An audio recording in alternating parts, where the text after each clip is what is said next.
Ini siapa yang menunaikan sholat di malam Jumat di bulan Rajab di antara Isya kemudian sampai dengan ke fajarnya, dia bacakan kemudian rakaat pertamanya setelah Al-Fatihah, kemudian dibacakan surat A, surat B sampai dengan ke Al-Ikhlas sampai yang lainnya, maka akan diampuni semua dosa-dosanya, dibebaskan dari neraka. Pernah dengar kalimat itu?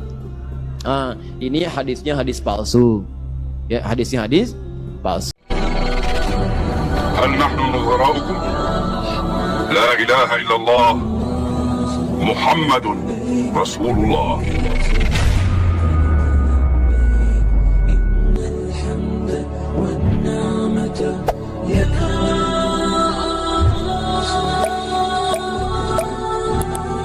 Makanya disebutkan di hadis Muslim nomor hadis 1960, riwayat Sayyidah Aisyah, dikuatkan oleh keterangan Ibnu Abbas radhiyallahu taala anhuma, Nabi itu teman-teman sekalian ya sering meningkatkan puasa di bulan-bulan hurum, bulan hurum termasuk bulan Rajab. Ya, kata Sayyidah Aisyah, termasuk juga kemudian Ibnu Abbas radhiyallahu taala anhuma, saya kadang melihat Nabi sallallahu alaihi wasallam sering puasa seakan-akan enggak buka, tapi juga sering melihat beliau buka seakan-akan enggak puasa. Ya, maksudnya apa? Maksudnya, kalau Anda ingin kemudian meningkatkan puasa di bulan-bulan hurum seperti bulan Al-Muharram, bulan Dzulqa'dah, bulan Dzulhijjah, bulan Rajab, itu silahkan, boleh-boleh saja. Walaupun tidak ada kekhususan mengkhususkan puasa di satu bulan saja, tidak. Ya, tapi kalau Anda ingin tingkatkan puasa, silahkan. Ini dalilnya yang sahih. Apa dalil sahihnya? Tadi saya bacakan.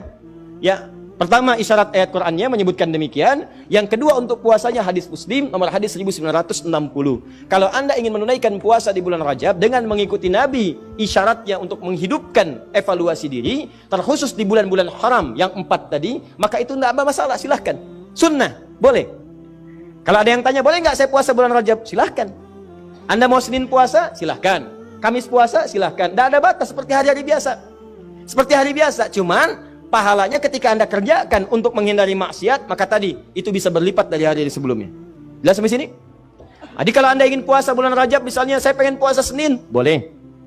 Pengen puasa Kamis, boleh. Pengen puasa Senin Kamis, silahkan.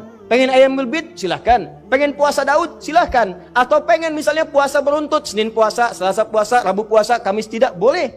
Apa dalilnya? Tadi, karena puasa di bulan-bulan hurum dianjurkan oleh Nabi SAW. Bulan hurum ini, siapa yang menunaikan sholat di malam Jumat di bulan Rajab di antara Isya kemudian sampai dengan ke fajarnya, dia bacakan kemudian rakaat pertamanya setelah Al-Fatihah, kemudian dibacakan surat A, surat B sampai dengan ke Al-Ikhlas sampai yang lainnya, maka akan diampuni semua dosa-dosanya, dibebaskan dari neraka. Pernah dengar kalimat itu? Ini hadisnya hadis palsu. Ya, hadisnya hadis palsu. Ada 4, 1 Dzulqa'dah, 2 Dzulhijjah, 3 Al-Muharram, 4 Rajab. Paham? Tapi kalau ada kemudian yang menyampaikan kepada Anda, kalau Anda puasa di bulan Rajab akan mendapatkan pahala sekian. Puasa di bulan Rajab mendapatkan surga, nanti di surganya ada sungai namanya Sungai Rajab, ya kan? Puasa sehari di bulan Rajab, maka Anda akan diampuni semua dosa, dibebaskan dari neraka. Kalau sudah bebas dari neraka, ngapain puasa Ramadan? Jelas? Jadi keutamaan puasa di bulan Rajab itu sebetulnya keutamaan umum yang disebutkan dalam dalil-dalil masuk dalam kategori puasa dan ibadah di bulan-bulan hurum, seperti keutamaan di 3 bulan yang lainnya. Tidak ada amalan-amalan khusus misalnya yang hadis-hadisnya menunjuk keistimewaannya. Tapi kalau Anda kerjakan, silahkan saja kerjakan dengan niat mengerjakan amalan-amalan rutinitas seperti yang lainnya, dan pahala Allah berikan kepada Anda. Contoh, Anda pengen sholat malam, silahkan sholat malam. Mau di bulan Rajab, bulan Sya'ban, bulan lain silahkan. Ya, salat pertengahan malam silahkan, tahajud silahkan, ba'diyah maghrib silahkan, ba'diyah isya silahkan. Tapi kadang-kadang teman-teman sekalian, jangan sampai kemudian termotivasi oleh dalil-dalil sebetulnya yang tidak ada susunannya atau informasi dari Nabi SAW. Contoh, pernah mendengar kalimat ini, siapa yang menunaikan sholat di malam Jumat di bulan Rajab di antara Isya kemudian sampai dengan ke fajarnya, dia bacakan kemudian rakaat pertamanya setelah Al-Fatihah, kemudian dibacakan surat A, surat B sampai dengan ke Al-Ikhlas sampai yang lainnya, maka akan diampuni semua dosa-dosanya, dibebaskan dari neraka. Pernah dengar kalimat itu? Ini hadisnya hadis palsu. Ya, hadisnya hadis palsu. Bahkan di kitab hadis palsu pun tidak ditemukan. Ya, saking palsunya hadis ini, di kitab hadis palsu pun tidak ditemukan.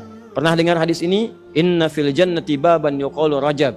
di surga itu ada satu pintu, satu sungai. Nama sungainya Sungai Rajab. Siapa yang bisa puasa sehari di bulan Rajab, maka dia akan mendapatkan kenikmatan surga di situ dengan air minum dari Sungai Rajab. Pernah dengar? Nah, itu hadisnya pun hadis palsu. Saking palsunya, teman-teman, di kitab-kitab yang primer pun tidak ditemukan. Saya sudah menggali, ada 7 kitab yang menyampaikan itu. Saya sudah tulis semuanya, 7 kitabnya, di mana ininya, rawinya siapa, saya sampaikan semua. Ini ada At-Tashi Ashar al-Masyhur Baghdadiyah, pengarangnya Abu Tahir As-Salafi, Fadailu Syahr Rajab Al-Hasan ibn Muhammad Al-Khilal, Fadl Rajab Abul Qasim ibn Asakir, Al-Amali Al-Khamisiyah karangan Yahya bin Al-Husain Al-Syajari, Al-Jurjani, Syu'abul Iman karangan Al-Baihaqi, At-Tadwin fi Akhbari Qazwain karangan Abdul Karim Ar-Rafi'i, Fadailul Awqat karangan Al-Baihaqi. Semuanya dicantumkan untuk menginformasikan pada kita hadisnya maudhu, palsu, paling minimal dhaif. Jadi dituliskan itu untuk kasih informasi, ini hadisnya dhaif ya, hadisnya palsu, jangan dipakai sebagai rujukan, bukan dituliskan untuk menginformasikan pada kita itu amalan, jelas. Tapi kalau Anda misalnya pengen bangun malam, silahkan. Cuma jangan merujuk kepada informasi tadi. Jadi kita bersikap adil di tengah-tengah. Awas, hati-hati. Hadis ini ditampilkan bukan untuk mencela orang. Jangan sampai Anda melihat ada orang misalnya puasa di bulan Rajab, Anda katakan, oh ya hadis palsu. Bukan. Karena dia bisa menggunakan yang sahih. Jelas. Anda sendiri nggak puasa, malah mencela orang. Kalau pengen puasa silahkan, tapi gunakan sandaran yang sahih hadisnya. Jelas? Kalau malam pengen sholat, boleh nggak? Boleh. Silahkan tunaikan sholat, tapi jangan jadikan hadis palsu sebagai sandaran. Paham?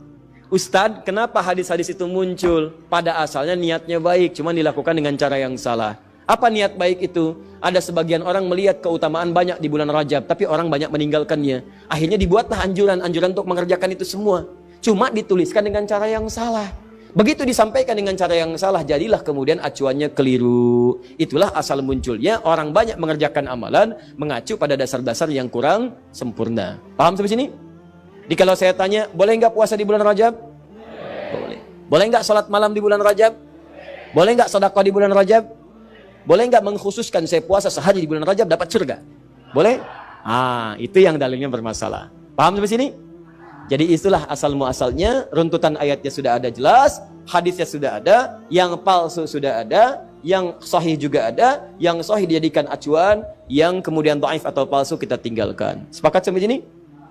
Maka kalau sudah sepakat, yang tidak sepakat kita tinggalkan dan tidak ada pertanyaan lagi sampai harus diulang ke tahun depan.